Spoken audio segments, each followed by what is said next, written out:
For the past 7 months, I've been playing a game. A game called Pokemon Run and Bun. It's the hardest Pokemon game there is. Uh, each fight is handcrafted to be as difficult as humanly possible. And slowly but surely, I've been playing through this game as a hardcore Nuzlocke. 7 months later, I stand at the entrance of the Elite Four. 5 fights stand between me and victory or defeat.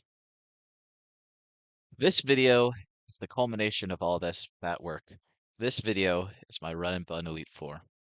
I've gone through the hassle of just trimming off some of the fat from the live stream itself and just focusing on the team reveal itself and the 5 individual fights.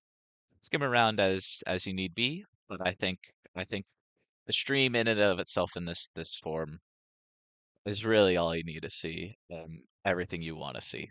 It's the good stuff, it's the juicy stuff, it's the actual fights themselves plus the team reveal. I'm very happy and proud of all of the strategies I was able to cook up for this Elite Four. I think this is something really special. I think it's different from any other Elite Four you'll see.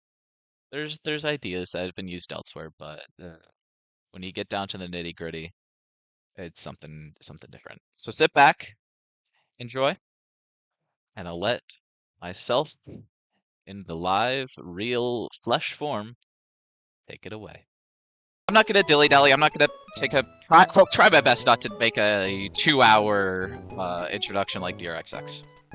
I'm trying to get this done and out, not too long, but I'll gas the team up a little bit. Thank you, Faulty. Alright, so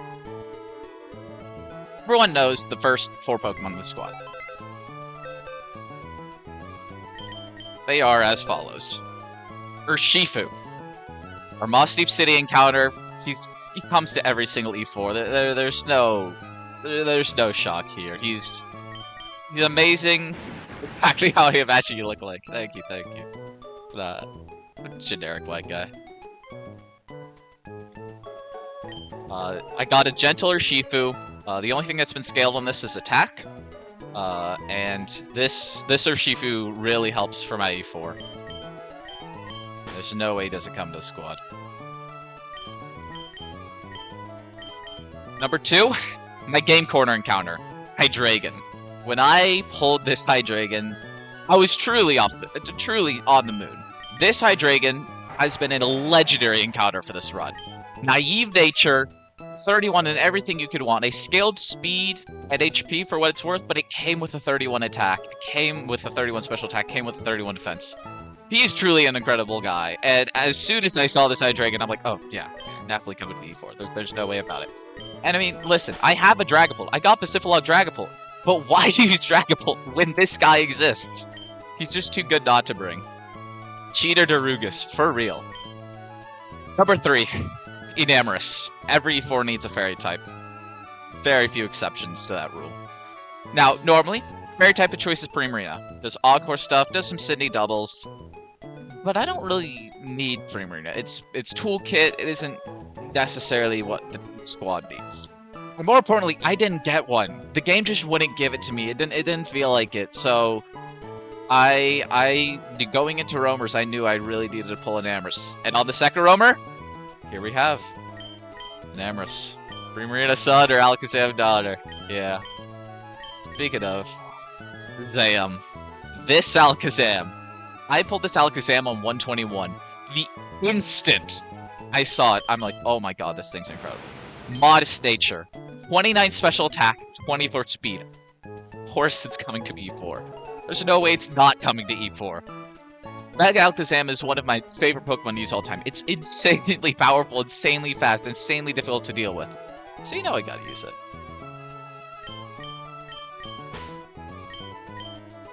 And that rounds out our Mickeys. Now this E4 has 2 slots remaining. And looking at the team, you can kind of see what roles we need to fill. The first major one is we need a Pokemon to kill Calyrex Ice. Glacia's Calyrex Ice is one of the most annoying, the most difficult Pokemon to kill. Now, you can do something like Free Marina or Slowbro in order to kind of stall, wall it out, etc. I have neither of those. So we have to get creative. I have a Slowking instead. It's dead, by the way. The Slowking is 6 feet up. I did great. But I need Pokemon to kill Calyrex. And when looking at my box, there's exactly one Pokemon that does that job.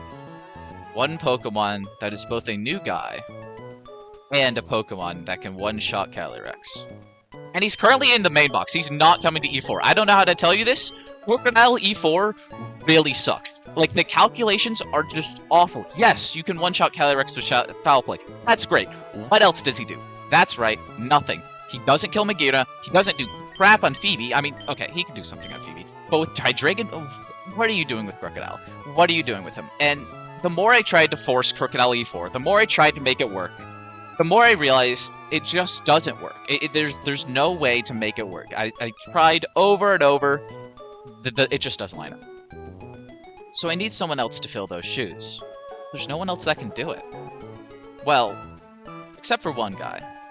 As I looked through my box, there was exactly one other Pokemon that could handle that Calyrex Ice. An encounter I didn't really care about. An encounter I didn't mean to get. I kind of just was like, I'll roll this table. It's the end of the game. I already have my roamers. I can roll 127. And then I rolled a really good guy. And this guy, I still didn't think much of him when I got him. But as I looked at the calculations more and more, I realized the Pokemon that makes this work, the Pokemon that helps Calyrex, the Pokemon that help me versus Phoebe, the Pokemon that is going to help me versus Drake. Hell, it comes to all 5 fights in the E4. The Pokemon that is going to break this E4 and give me the tools I need to win. It's Heracross, baby! Hell yeah! This guy was my 127 counter. Because after roamers, after I had everything, I delayed it. It is natural, naughty nature from 127. Look at that. That's naughty. What more do you need? Plus attack, naughty nature. If you need a Pokemon to get rid of Calyrex Ice, this is one sure hell is a way to do it. He does so many great things for this E4. He solves every single problem I was having with my line.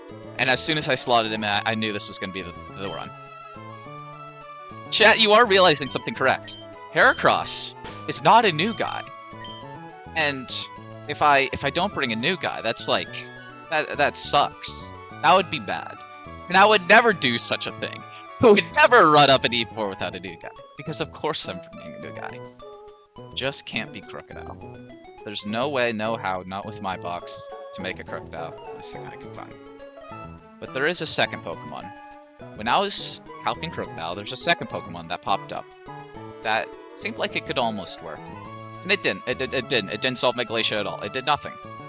But as I looked more and more into my E4, I realized this new guy has the possibility to warp and break this E4 beyond comprehension, to do things never thought possible, to absolutely obliterate some of the most difficult Pokemon to deal with in this Elite Four, to enable them some of the most disgusting strategies known to man.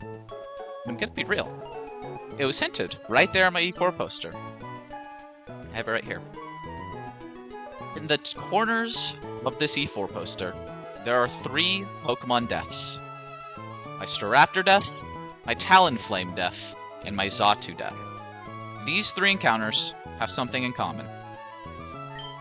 These 3 encounters were all part of my original pack. My original starting pack. Go over here. But slowly but surely, they all died. But the reason these 3 are important is because they are part of a greater whole. Because when this run started, it had a name, a specific mantra. Because you do so many runs, some are different. And this run was called the Bird Run. Because I managed, in my starting pack of 8, to get 4 flying types. Which was really funny. It was really, really funny. But slowly but surely, the birds fell. And slowly but surely, I was left with only one. Only one member. The Bird Run remained. And today, he's gonna prove his worth. He may not be a bird, but he will be an honorary bird in spirit. He will warp this game to its very core. My new guy for the E4. Jamal guessed it. It's Pavilion, baby! We're bringing Pavilion. This E4 is not ready for the powder set's gonna hit it. This Pavilion is gonna change the game like nobody's ever seen. I am so excited to bring Pavilion. Once I started calcing with Pavilion, all of the pieces started to go together, and I'm like, oh my god, it's possible. Oh my god, it's one of the stupidest possible new guys, and I love him to death. This Pavilion has carried me so hard through this game. It obliterated Flannery's gym. It helped versus Erratic Weather. It helped versus VR. It's done so many things. It is my, I think, number 5 on kills for Pokemon. If I remember correctly. Crocodile is number 2. Yeah. Crocodile is at 2 at 81. Pavilion is number 6 with 62 kills. Today, he's gonna get his ring. That's it. That's the squad. Mod Connor, eat your heart out. Nice. He touts his bug box a lot, and for what it's worth, his E4 was sick. Elisipod is like such an easy bring to E4. Look at my 2 bug types. I'm just saying they're cooler. That's all I'll say. Full respect to Mod Connor. He's awesome. All right. Let's go begin prep. Welcome, Challenger. I'm Sidney of the Elite Four. Let me explain the rules. We'll face off place 4 of the greatest trainers in the region. To really test your battling skills, we require a balance of 2 single and 2 double battle. You're free to choose which members to battle in each style. I like that look you're giving me. Guess you'll give me a good match. That's good. Looking real good. So you tell me, what is it gonna be? Sidney! You already know. Run up that singles.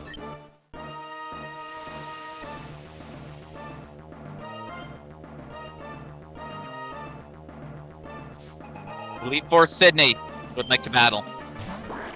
Single Sidney leads his focused sash for Ninja. And we have Alakazam. This is a line everyone's seen before, but I am pre-damaged for a very specific reason. We need, once we get to this endgame, we need Urshifu to go for Sucker Punch. If it doesn't go for Sucker Punch, we're in very big trouble. So we are pre-damaged to do that. Yeah.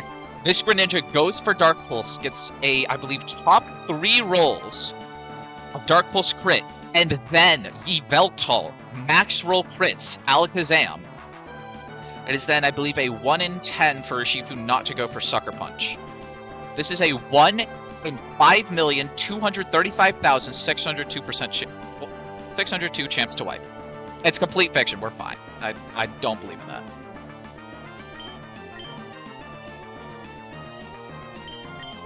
Alright, turn 1. Let me make sure I get this right. We Dazzling Gleam, as this most likely is going to set up Spikes or Toxic Spikes. Let's just do one of those 2. We're going to Mega, get Protean, turn into a Fairy type, break that sash. If it goes for Dark Pulse, we'll be Fairy and resist it. It's just those max roll crits we gotta worry about. Time for the debut of Mega Zam. Trace Protean. Turn into a Fairy type. Dazzling Gleam. Focus Sash procs. Let's see it. Ground type. Cool. Sets up spikes. It's perfectly fine. Okay. Dazzling Gleam kills. Alakazam gets a kill. This Dazzling Gleam will now bait in Necrozma. Yes.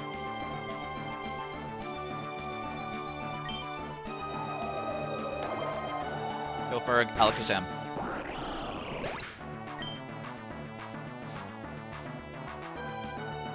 Yeah. Okay. This Necrozma, we are a Fairy type right now with Protean.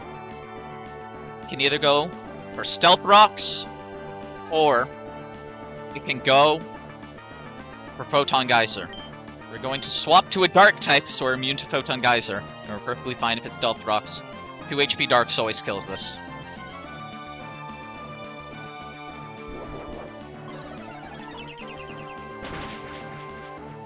Hell yeah. Rocks go up. Okay. Expected outcome.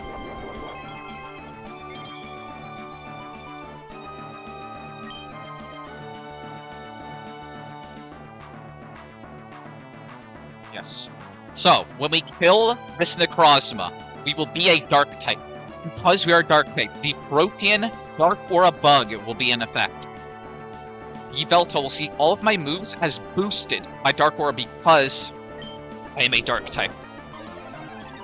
Because of this, I see a fast kill into every single Pokemon, so it has to go with the team order. Which means this is now Nidoking. Yes. We may not have Psychic. We have Psyshock. And I don't know about you, that's good enough. It just kills Nidoking. Nidoking dies. He doesn't get to play the game. He's a bum. He's a loser. Look at him. Death. It feels so good. Nice. 3 kills for Alakazam. Soon to be 4. Alright. Now that we are Psychic type, Yveltal always sees kill with exactly Dark Pulse. We are going to turn into a Fairy type. We can kill this with Crit Deagling. If we kill this with Crit Deagling, we will still be a Fairy type, which means Urshifu sees no kills and it will have to go for Sucker Punch. Otherwise, we will get chipped, and then we will kill this with Shockwave, which means we will always be dead to Sucker Punch. So either way, it has to go for Sucker Punch. Guys in the lane.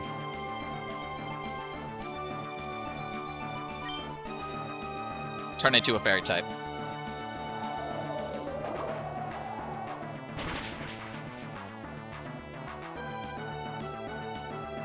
We tank the Dark Pulse.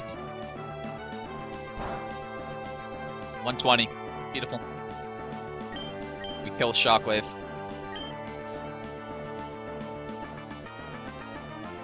What are you drinking? This is some herbal tea, summer melon. It's very tasty. Should now always be Urshifu. We are Protean. We have kill on this. Beagling. So this has to go for Sucker Punch. It can never go for Swords Dance. It can never go for Close Combat or Wicked Blow. We're going to go into Hercules on this Sucker Punch. We will take rocks, we will take spikes, we will take toxic, we will take no damage from the Sucker Punch. How's it going, Narth? How you doing? Thank you for the raid, I appreciate it.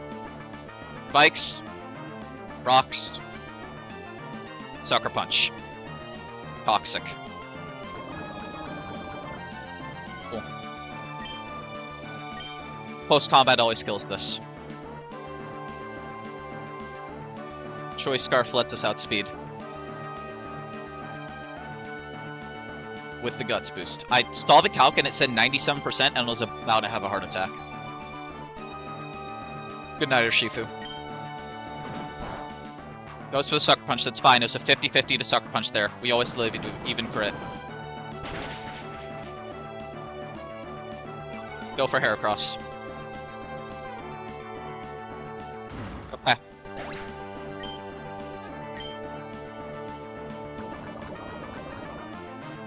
Now, last Pokemon, Gyarados.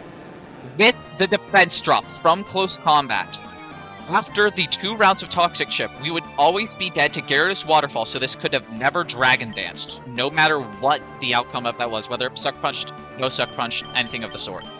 We swap into Urshifu on this. It will go Mega, and we will kill, Fast Kill, with Black Belt Close Combat.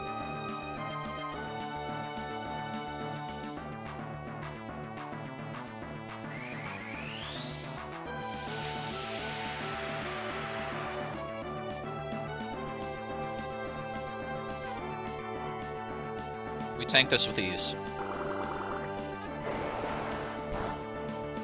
Easy. Close combat kills. That is Sidney. I will say, for what it's worth, I think a lot of my lines of the C4 are incredibly interesting. They're incredibly unique, and I'm proud of all of them. This one was the most boring one. Just straight up, it's Alakazam City. What do you expect? However, this Phoebe is my most proud one. This one is truly my favorite cook of the entire Elite Four. I think they're all cool. I think the Phoebe's so sick. Are there any interesting Sydneys anymore? Probably not. Ahaha! I'm Phoebe the Elite Four! I did my training on Mount Pyre. While I trained, I gained the ability to communicate with ghost-type Pokemon. Yes, the bond I developed with Pokemon is extremely tight. Speaking of that, your Pokemon took a beating from Sidney, eh? Please heal up? Absolutely not. Under no circumstances. Let's do Phoebe Doubles. Oh, chills, man. Chills. Let's do this!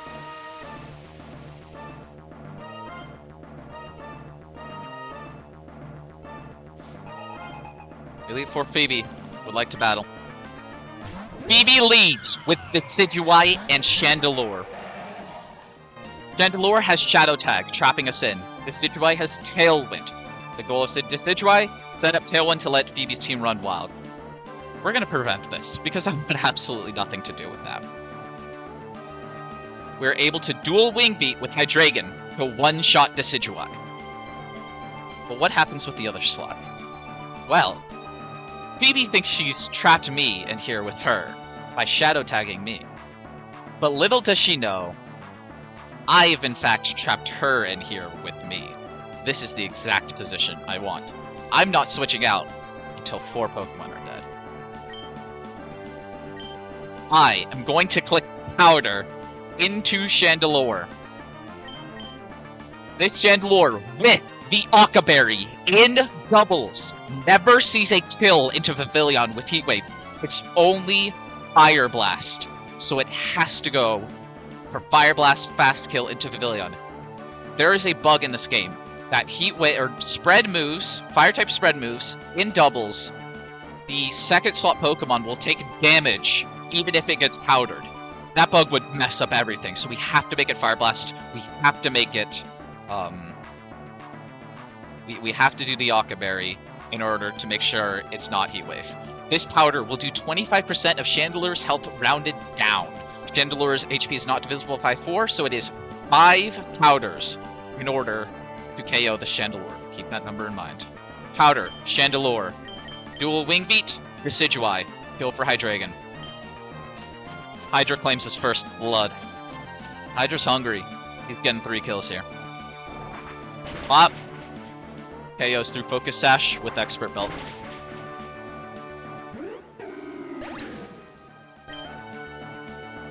Cool. Chandelure goes for Fire Blast. Pop! 25% gone. Powder's a great move. Phoebe sends out Lunala because Lunala sees a fast kill Pavilion. Now, everyone knows what's going to happen here. Because Lunala sees a fast kill with Meteor Beam, and Meteor Beam AI is +9, just raw to Meteor Beam plus your kills. So while fast kill with Lunala may be +12, fast kill with specifically Meteor Beam plus numbers +15. So it has to go from Meteor Beam into Pavilion here. We are going to protect. We are going to protect to block the Meteor Beam and protect to block the Fire Blast. We are going to use dual Wing Beat to get rid of Lunala's Shadow Shield. Shadow Shield makes it so all of your attacks against Lunala do half damage when it's at half HP. This will get rid of that real quick. Well, max speed Hydreigon, we outspeed this by like 1 or 2 points. First time I've seen Shandy stay up past turn 1. That's the magic of this line. I want Shandy alive. Shandy lets me do exactly what I want to do. Shandy is my fun little puppet master that I'm going to be fooling around to do exactly what I want this C4. I like him alive just how he is. Protected.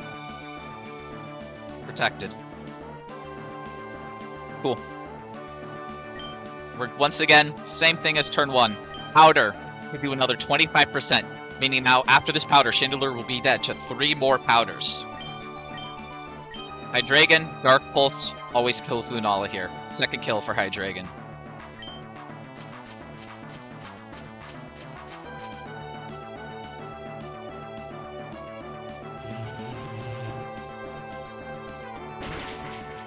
Hydreigon's second head claims its body.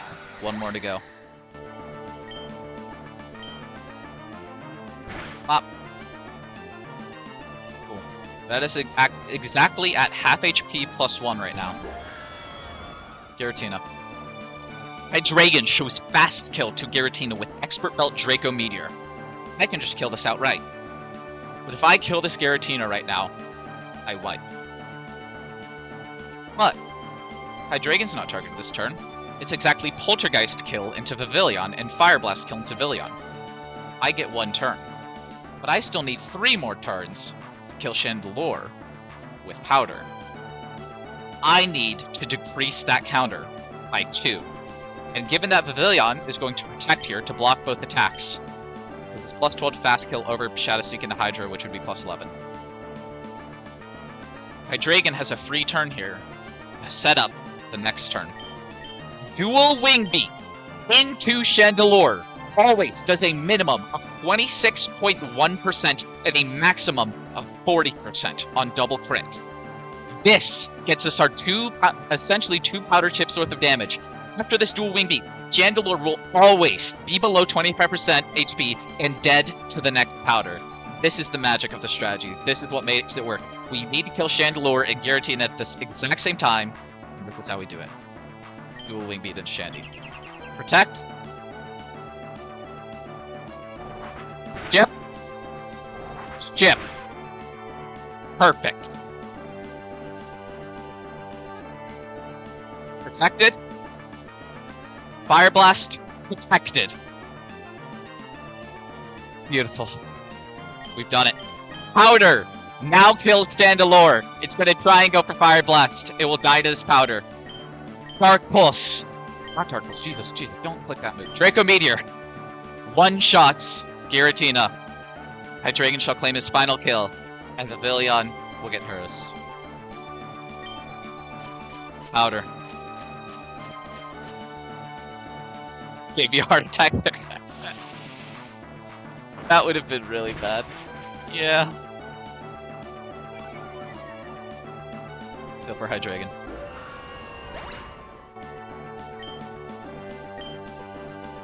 Fire Blast. Chandelure goes boom. That's a dead Shandy. Thank you for helping me with this line, Shandy. No sneak. No sneak needed. Fast kill in Pavilion. Alright. Last 2 Pokemon.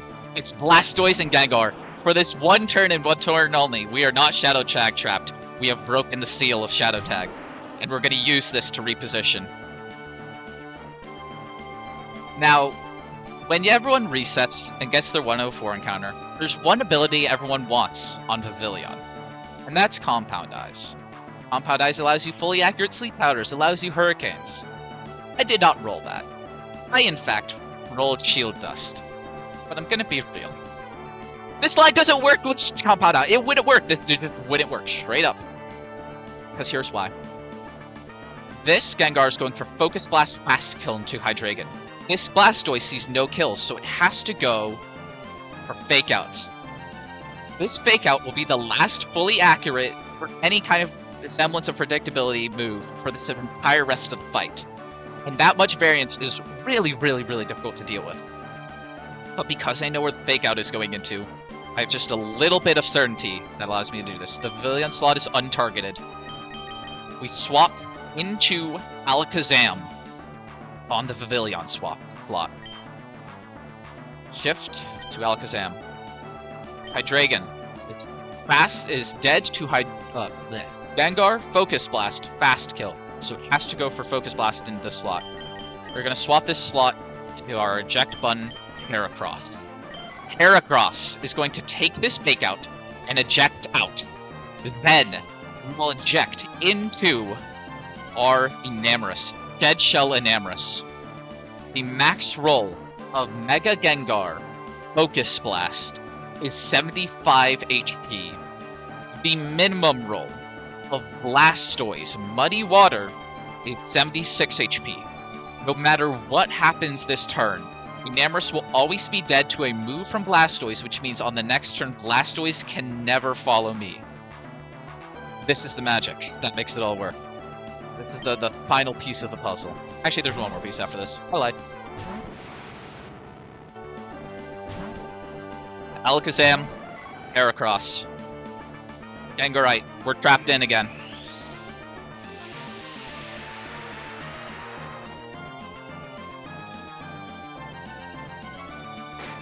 Fake out. Eject button procs. We go into Enamorus. Max roll crit is 75 damage. We are holding a shed shell, so we can always switch out.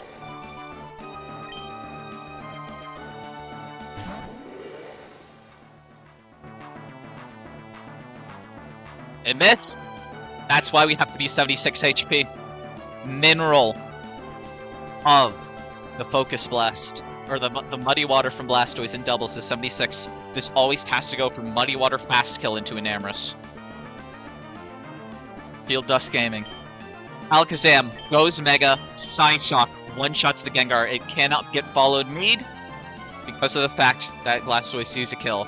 So Alakazam always gets this kill. Alakazam always tanks 2 Muddy Water crits. We will go before Blastoise, so even if Muddy Water accuracy drops, it's fine. Enamorus will swap in to her Shifu. Your Shifu tanks Muddy Water or Focus Blast if we got hit by Gengar Focus Blast with ease. Kill for Alakazam.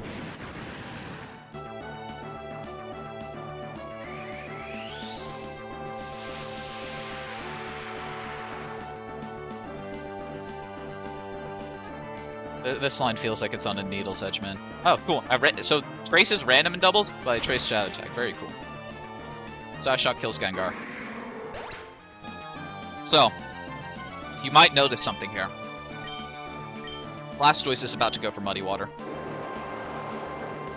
If Muddy Water accuracy drops, I can't guarantee to hit Blastoise. And it didn't. Okay. Now, if Muddy Water accuracy dropped, it means it didn't go for Focus Blast into Shifu. Urshifu's dead to Focus Blast crit plus a second Focus Blast from Blastoise, which would be an issue. But if it Muddy Water accuracy drops, I'm not dead to a Focus Blast after that. Because the special effect drop wouldn't apply as well. Which is why I have the Aerial Ace. Aerial Ace and Shockwave both go around the Muddy Water accuracy drop. So we are perfectly fine. Now with Shockwave, and I'm gonna be real, I don't even need Aerial Ace. Pretty sure we can just do it for the fence though, right? Might as well, right? Because it went for Muddy Water. If it went for Focus Blast, I cannot Aerial Ace. Let's Aerial Ace! Let's be fun with it. I'm not missing anything by going for Aerial Ace, right? Choice Band. Hit CC? I bet. It doesn't matter. We're not dead to anything from either of these. No matter what Blastoise goes for, we're always fine. Banger. If it had accuracy dropped, it would have gone for Aerial Ace there. We're never dead to anything after that, and then we kill with a second Shockwave plus Aerial Ace, even accounting for crits and Iapapa. GG! 2 done. Oh, this is the easy and fun part. When we get to Drake, there's not going to be any more easy or fun parts. It's going to be real. Now, that's going to be sad.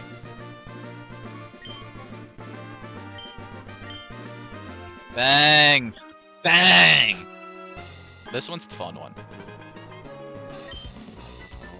Welcome. My name is Glacia of the Elite Four. I've traveled from afar to Hoenn so that I may hone my ice skills. But all I have seen are challenges by weak trainers and their Pokemon. I hope you can show me you're not like the rest. Let's have a good battle. With my box is horrible for Glacia Singles. I'm glad I'm doing doubles. Screw singles. Let's rock up the doubles, shall we? Ooh, up honing the ice skills, so true.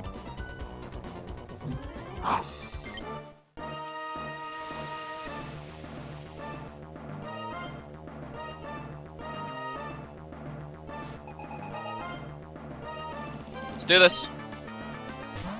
Nagirna, abominable. Now, you might have noticed, I've had Endeavor's pre-paralyzed for this entire Elite Four. Why would I do such a thing? I need to be slower than Nagirna, that's why. This thing, don't let it set up Trick Room. No, no Trick Room. By being slower than this Nagirna, I show fast kill with exactly and only Flash Cannon, never Dazzling Gleam, into an Amorous. And I also show fast kill to Chromominal, but Heracross doesn't have show any kills to Chromominal either way.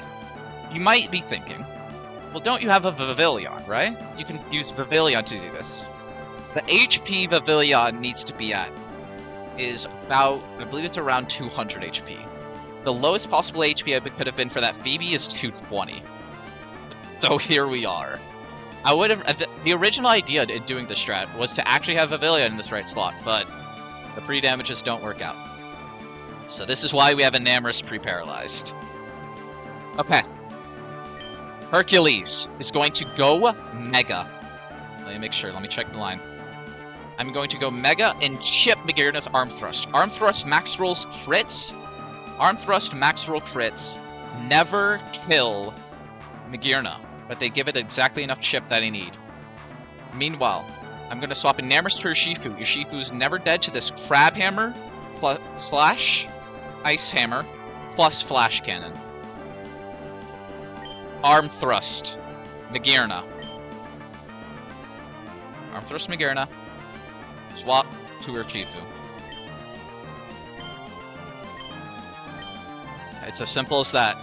With that, we've actually just won Glacia. Actually, we haven't. I lied. Basically won Glacia. This first turn was like the entirety of the issue for Glacia.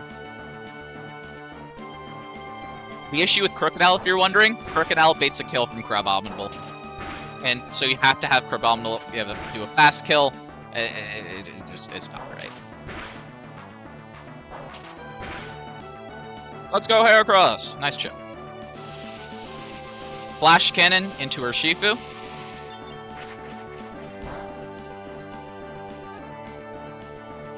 Ice Hammer into Urshifu. Beautiful. Plus Urshifu, Midas Defense! They take more from the Crab Hammer, or Ice Hammer. Okay. That is the last hit we are taking for this entire Glacia fight. We are not taking any more hits, no more damage. Alright, Arm Thrust.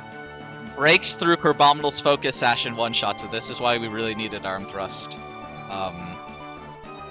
One of the biggest issues with this thing is Focus Sash, so you cannot one-shot it no matter what, and Nagirna is really hard to one-shot as well. Arm Thrust. One-shots Crabominable. Close combat. One-shots Nagirna, we pick up 2 KOs. Yes. I haven't been using Lepa Berries. I have 3 close combats left. That's the exact number I need for what it's worth. I need to be Lepa Berrying. We're fine, we're fine.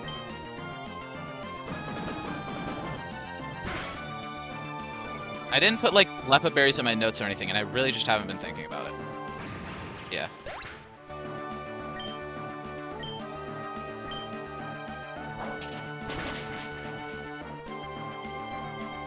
Arm Thrust!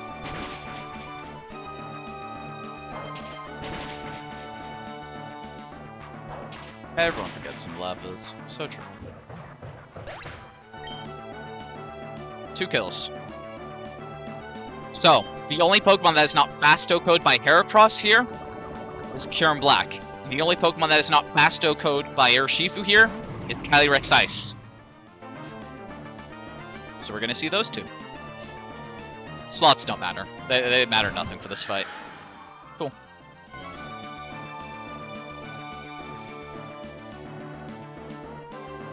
Okay.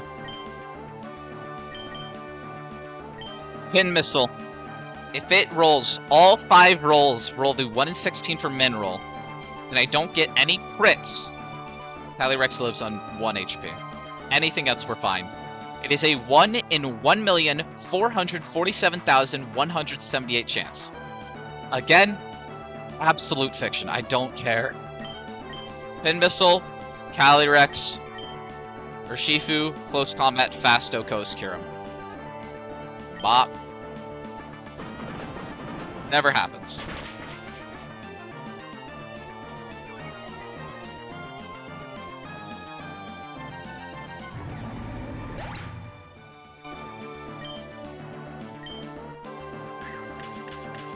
Come on, Hercules, you got this. Oh, that looks like an amazing roll.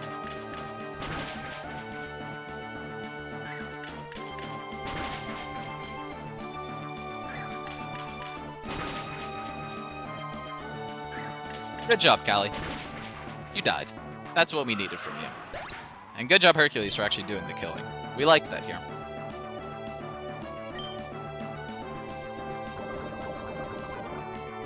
That was a lot of toxic damage. Alright, last two Pokemon. Abomasnow, which will set up the Hail. That's fine. We won't actually take any Hail chip. And Porygon 2. It gets... I don't know which download boost it gets. Oh, good job, buddy. You got special attack. I'm so proud of you. Choice Band or Shifu, close combat. One shot to Porygon 2. And close combat from Heracross. One shots of Abomasnow. Close combat. Close combat. GG. Simple as that. Heracross or Shifu just destroy this Glacia. Not the defense boost! No! For what it's worth, close combat does a... Even with no boost, it's pretty likely for CC to kill this, I'm not gonna lie.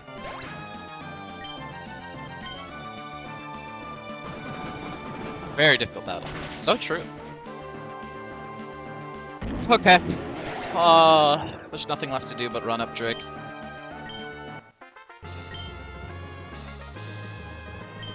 That's Glacia down.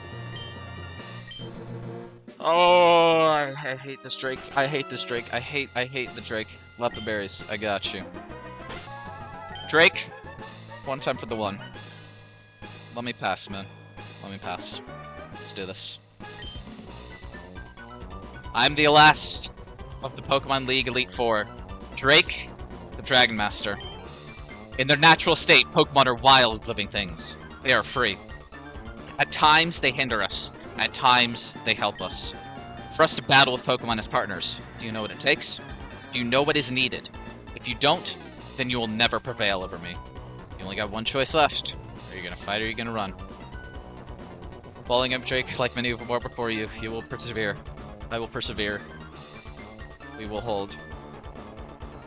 Alright, Drake. Let's do this. Let's ball hard one last time.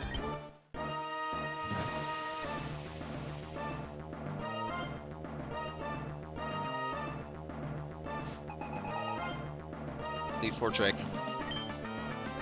Elite Four Drake sends out Dragapult. We will send out Hydreigon.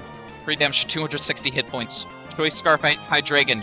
One-shots this with Draco Meteor.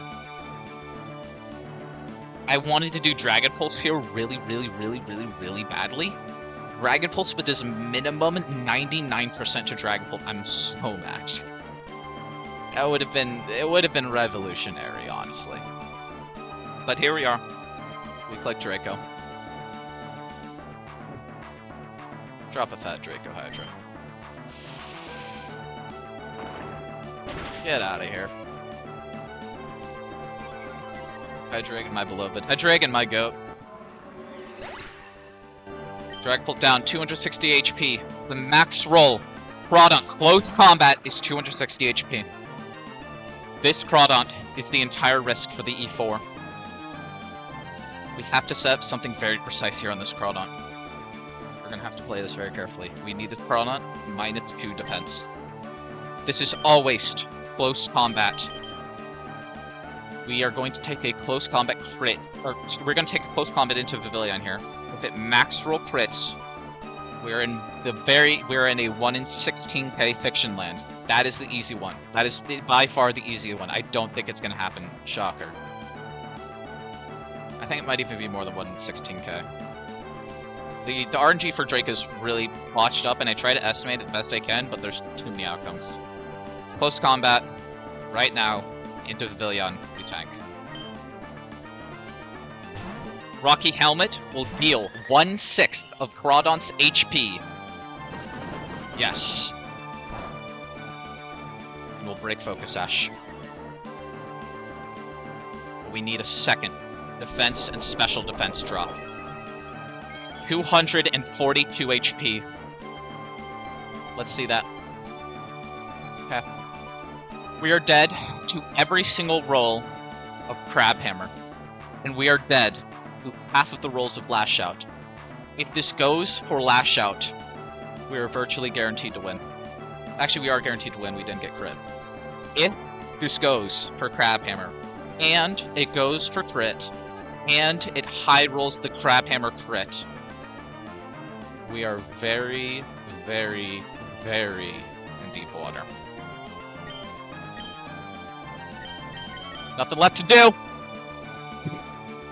Nothing left to do.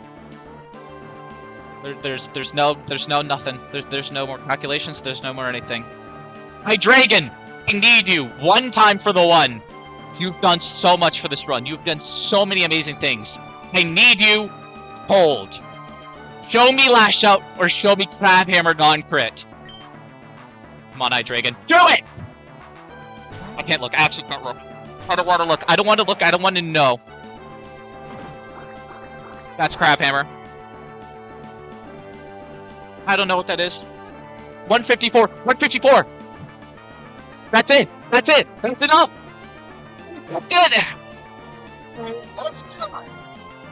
We are never dead to another Crab Hammer after that crit. Max roll of Crab Hammer is 109 here. It's free. It's free. That's it. That was the biggest risk by far. About a 1 in 108 chance to have an issue there. If this had decided to roll Crab Hammer over Close Combat here, we would have basically instantly wiped. Never a concern. That's it. Oh my god. That kept me up at night, man. Okay, this is always Close Combat. Oh, I get to do the funny. I get to do the funny. We go into Pavilion. Because we didn't take the first Close Combat, we're always fine here. This is always... the first Close Combat was not a crit. Go into Pavilion. Oh my god. Oh my god. I'm so glad. I'm so unbelievably glad. Close Combat. Cool. Crawdont is at -2 defenses.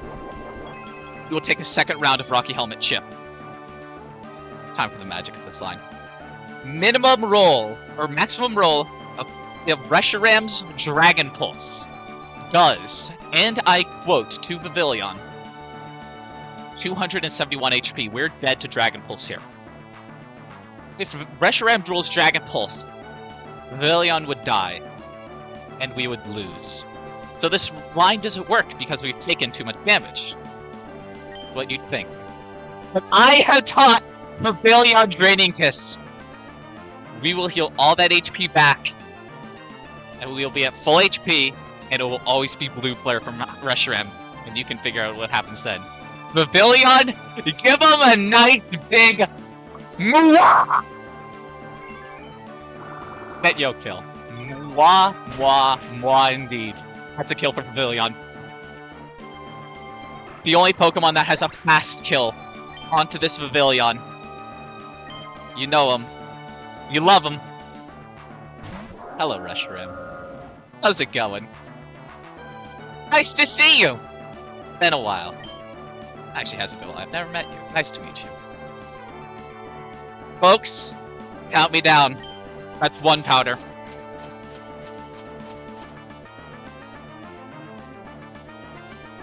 Pop! Can we get a second powder?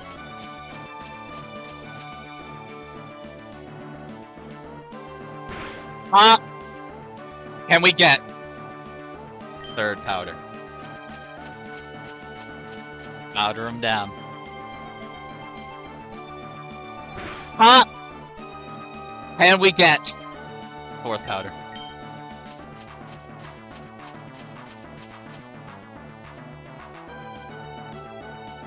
Pop! 1 HP Reshiram. He has to go for 1 less blue flare. The Pavilion chain kill. It has been done. Thank you for your service, Vivid. What a trooper.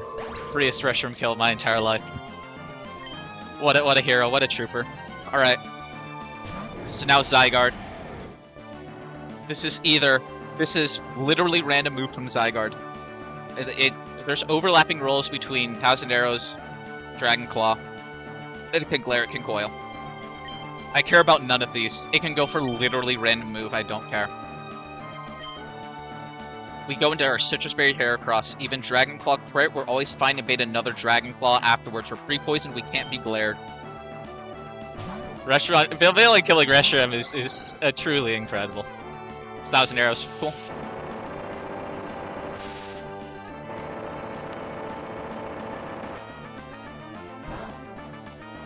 Nice. Into Heracross. Into Heracross, into Heracross. It's always Dragon Claw, we resist 1,000 arrows. Okay. We're going to now go into Enamorous. This cannot glare because we are poisoned. This cannot 1,000 arrows because Dragon Claw does more damage. It's either... It cannot 1,000 arrows because Dragon Claw does more damage. It's either Dragon Claw or Coil. Both are perfectly fine. We are holding a Fairy Gem on Enamorous. Zygarde's not going to see the light of day. Goes to the Dragon Claw. We're immune. Moonblast. Fairy Gem Moonblast. Always one-shots. Kaboom, baby.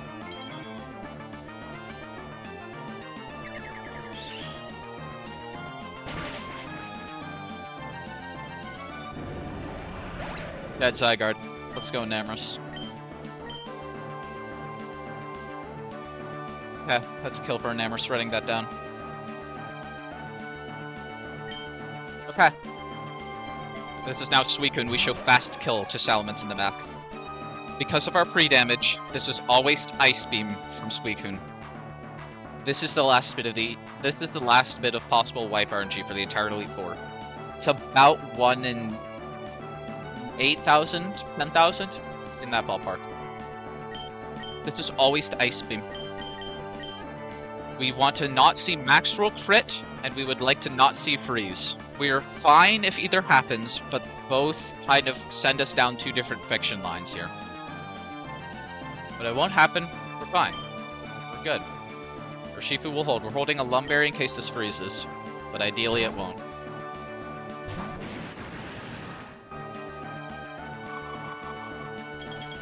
Don't do it, Suicune.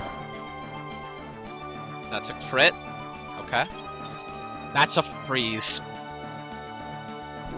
Wow. We have Lumberry, we heal it. Wow. Okay. Okay. Wasting Lemon instead of Aspear? Well, I'm about to get hit by a Scald, so I'd like to cure that burn, too. We need exactly 2 Rock Smashes on this Suicune. 2. As long as we get 2, with Substitute not up, we win. We have to do that. We outspeed this, we get our first Rock Smash off. If you're wondering why we're Gentle Nature Urshifu and why I like it so much here, this is why. To be able to tank these Suicune attacks better, let's get our first one off. I made a Suicune flowchart for this, but I haven't memorized to it too. Goes for Scald. Let's see no burn! Okay.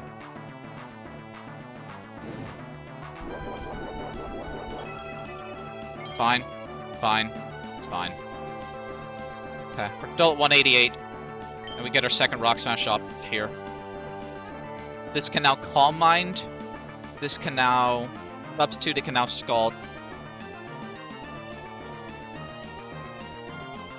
Would really like to not see Substitute. I think the other two are fine.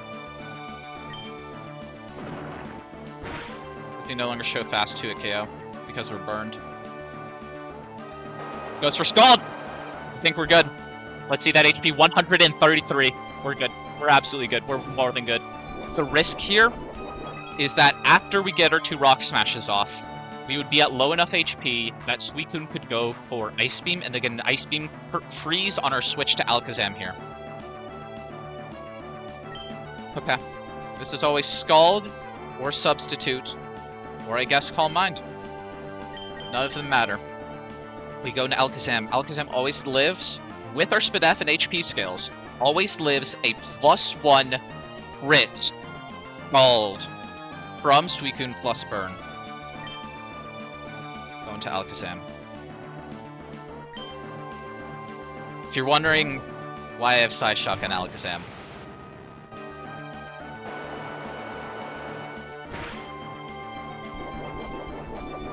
we tank with these. Psychic Gem Psyshock actually does more than Mega Alakazam Psyshock. We have Seismic Toss in case it's substituted on the switch-in. After the chip from Rock Smash, the Psyshock does a minimum of, I believe, 95%. Let's get the exact number on that. Psyshock, -2, minimum 95%. Even with the burn that we got earlier, even with all the leftovers, no matter what, this is always dead. Psyshock. This is a dead Suicune. Crit freeze into burn, you're still fine? Yeah.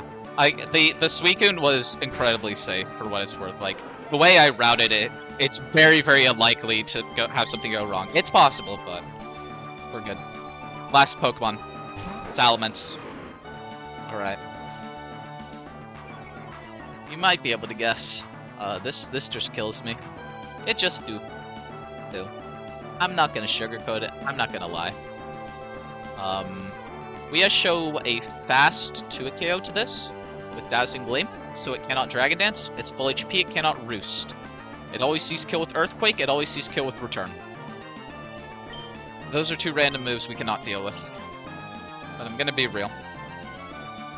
We only need 5 Pokemon for Wallace. Pavilion!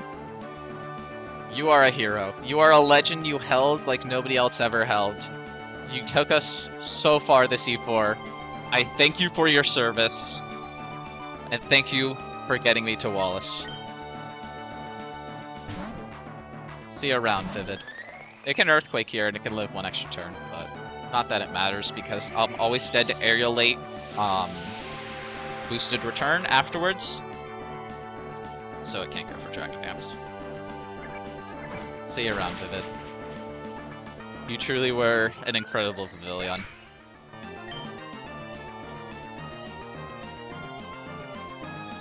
I'll update the deaths. We finally go into our Choice Scarf Hydreigon. Scarf, Hydreigon, Draco Meteor. Wipes this Mence off the planet. GG. Oh my god, Drake, we're through, we're through, we're actually through. Drop a fat Draco. Let's go.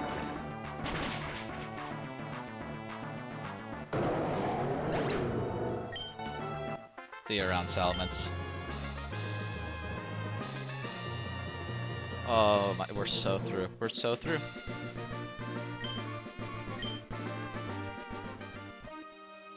No more delaying. Let's do this. Hello, Wallace. Welcome, Zach-We51.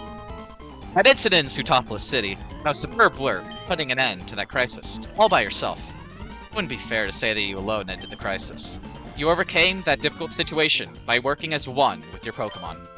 We trainers raise Pokemon by giving them items and by teaching them new techniques for battle. But we ourselves also learn many things from Pokemon.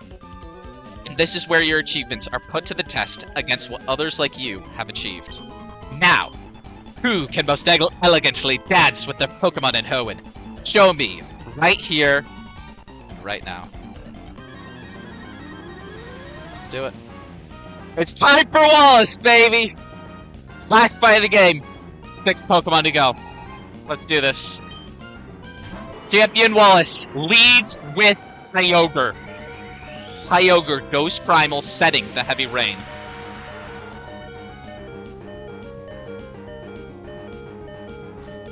Primordial Sea activates, the Heavy Rain is falling. Hercules Close Combat has a 25% chance to kill this Kyogre. No matter what happens this turn, Heracross will always die because we need him dead for the next step of the sequence.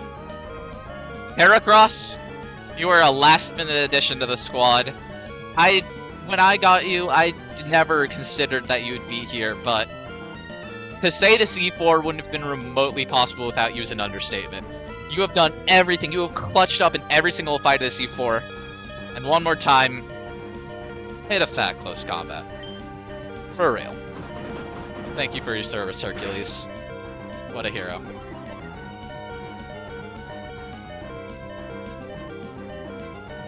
See you around.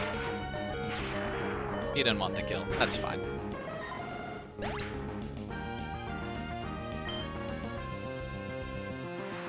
Okay. Next up. Time for everyone's favorite, Alakazam Wallace. Zam! Go crazy with it. We've scaled a lot of things on this Alakazam, and that's going to help us a lot here. We do not go Mega. Under no circumstances do we go Mega. We are going to go kill this with Psychic. Non-Mega. We outspeed, we kill. After the Heracross UC chip, it always kills. Many, and by many I mean almost every single Wallace has to deal with the fact that there is in fact a built-in Barraskewda 50-50 to the E4. Does it Liquidation? Does it Flip Turn? Who knows? I don't have to know. I will never need to know. I go Mega, I Trace Swift Swim, and I one-shot this Barraskewda with Psychic. Make sure I have my calcs right. Mega Alakazam, Psychic does a minimum of 114% to Barraskewda. See you later, Skeezy. No more 50-50s. Time for you to take a nap, buddy. Primal Barraskewda dies today. Trace, Swift Swim, double my speed, Psychic kills. Got him. I show no kills to Goodra. The next kill that is seen is from Palkia. This Palkia is very bulky and has Scopelins to have high crits. I'm going to use my Psychic on this Palkia to chip it. This will get about 45% chip, give or take. Well, let me see the actual numbers. Psychic versus Palkia does minimum 46.1. I'm dead to most rolls of Hydro Pump. If Alakazam lives, that's fine, I don't care. But go get him, Sam. If Alakazam lives, that'd be cool. I don't really know what happens then. I know I looked at it and it was fine, but... Oh my holy crit.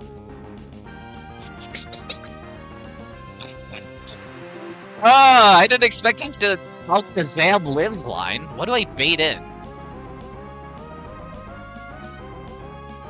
Yeah, man.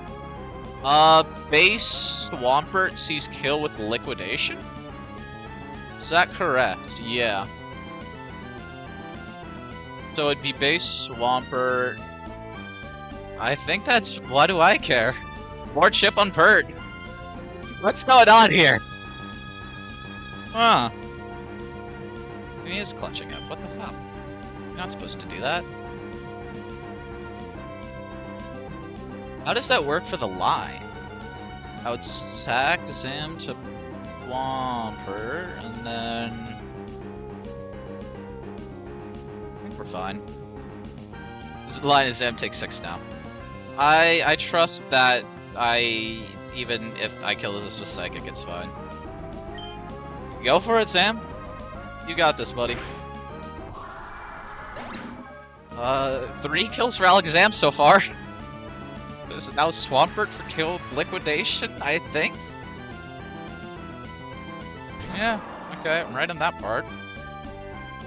So I get free chip on Swampert. I'm running out of Psychic PP, what the hell? Okay, Psychic again. Sure. I'm not switching out Alakazam. There's no world where I do this.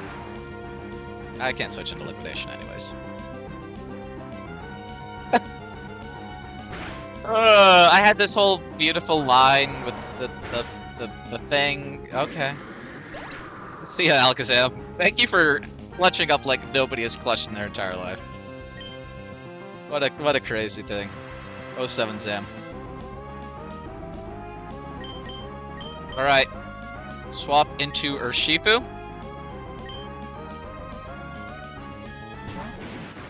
You know the vibes. I'm never dead to Earthquake crit. Close combat always kills this.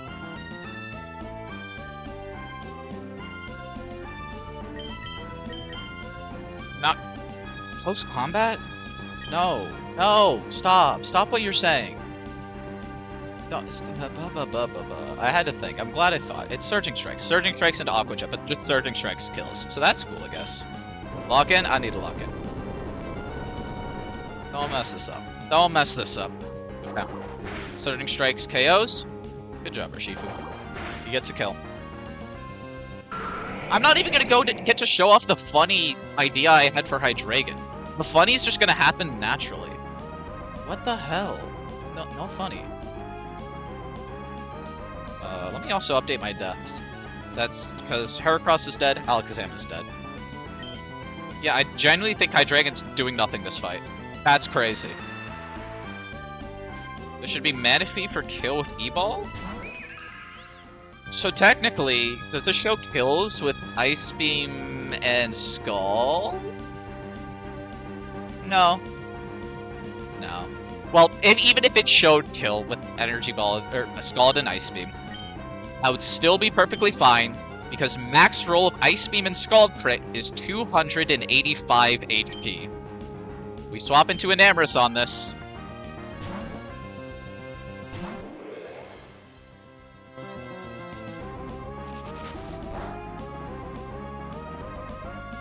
Enamorus! Time to go boom, baby.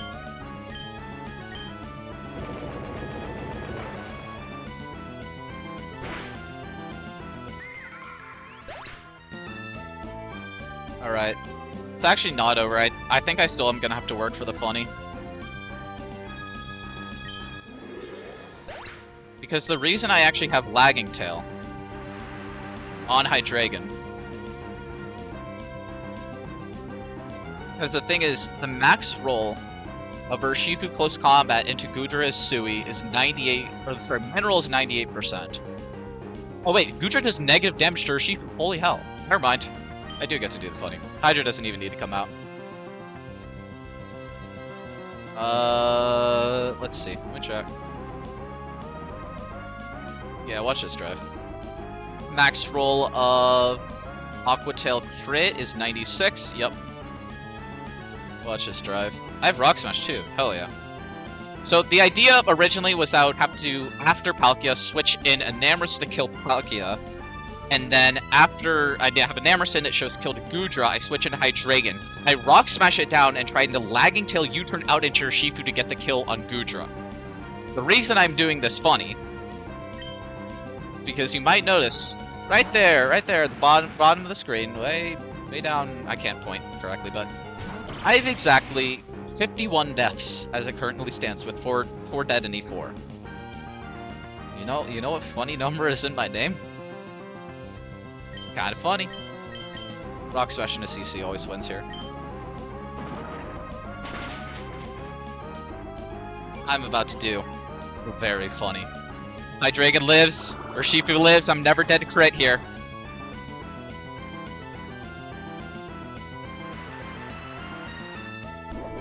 I wish I was number 51 on the sheet. I'm too late. I'm like 60 or something.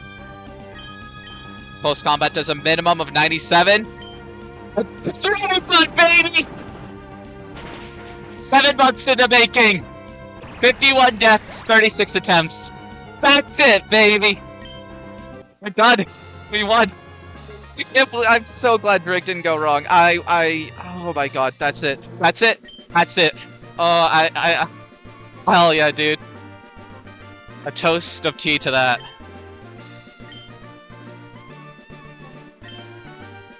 Kudos to you, Zach51. Kudos to you, Wallace. Dark Rising next, so true. That's it. That's the run.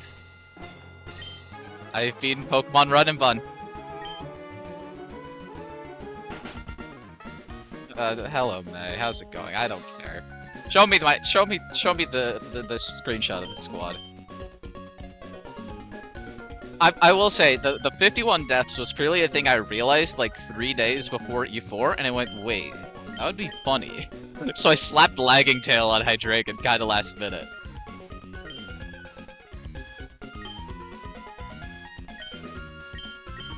The new champion. That's me. I'm the new champion. Hell yeah, dude. Oh my god.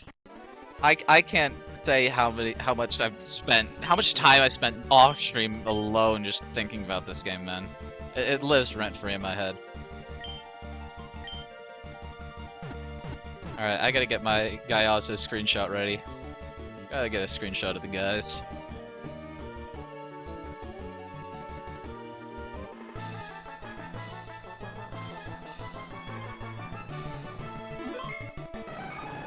Heracross, Hercules, Mistral the Enamorous, Storm Surge the Urshifu, Hydra the Hydreigon, Zam the Alakazam, and Vivid the Pavilion. What a squad. What a squad.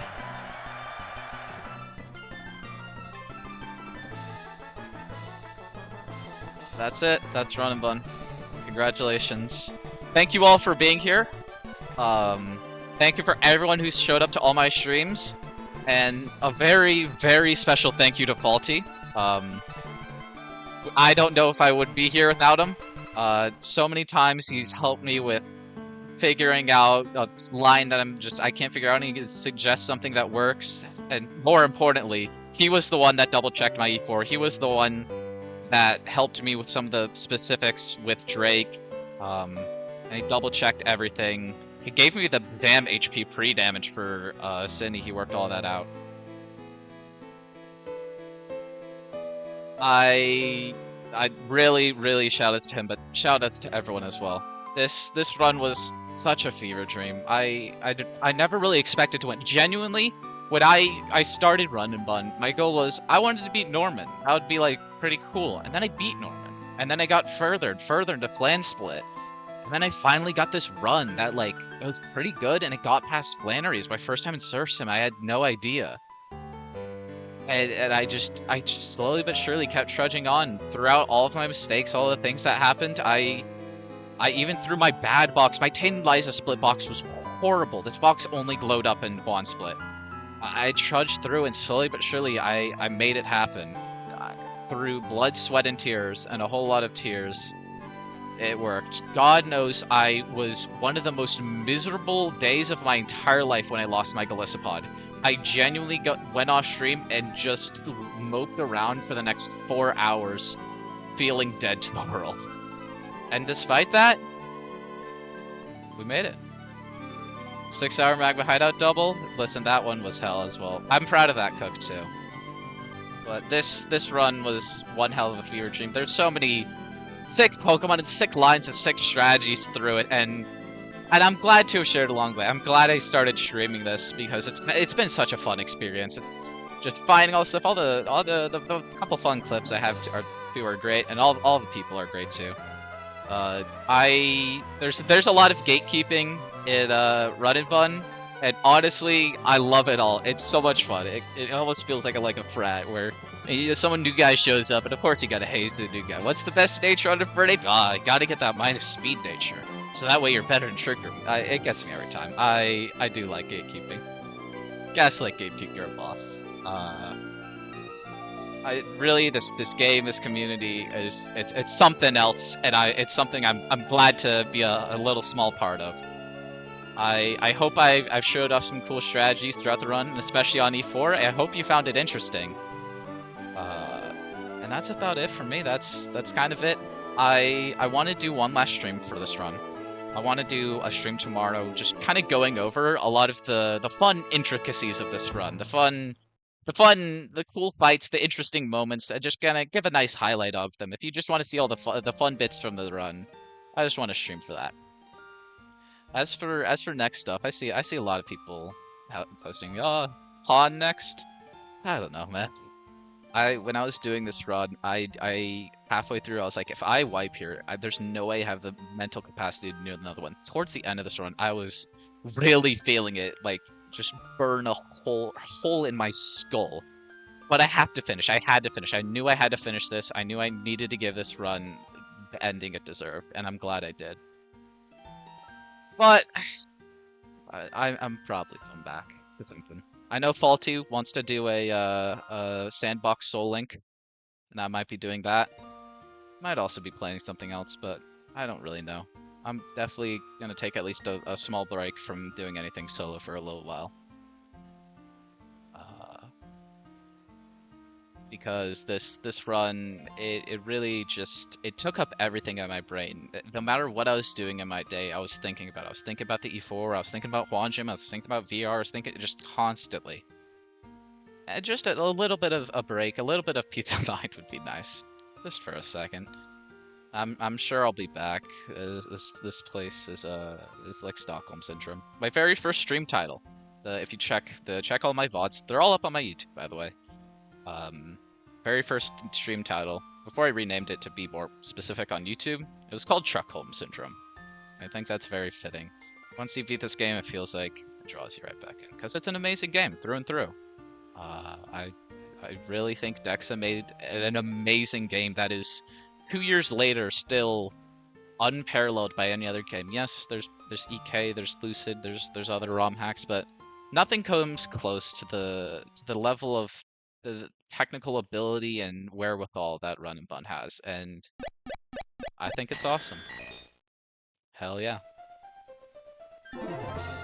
I think that's my piece. I think I've said most of the things I want to say. I thank you all for watching. We're back to where it started.